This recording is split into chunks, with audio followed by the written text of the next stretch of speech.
I died today. Well, at least I think it was today. Time has been a little bit, I don't know, twisted. I showed up here and was told to stand in line and wait for my name to be called. I guess that's what all of us are doing here.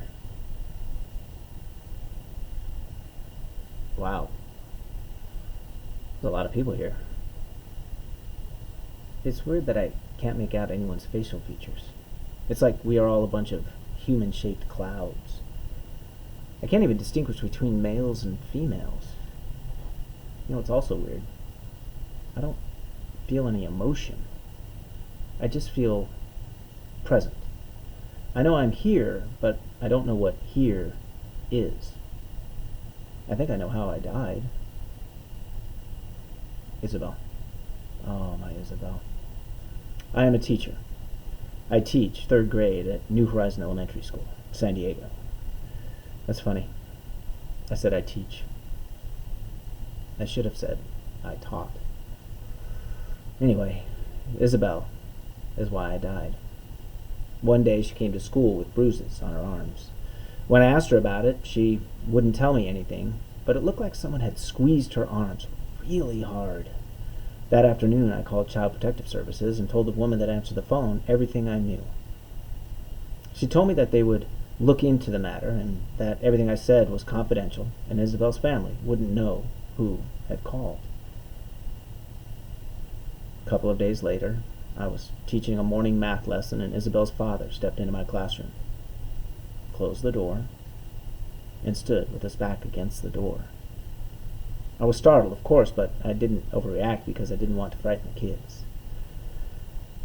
I noticed right away that he was holding a gun at his side. At that moment, the office secretary announced over the PA that the school was on lockdown. Isabel's dad didn't react. He just stood there.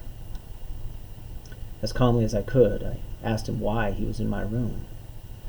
He told me that he knew it was me who had called Child Protective Services and that he was here for Isabel.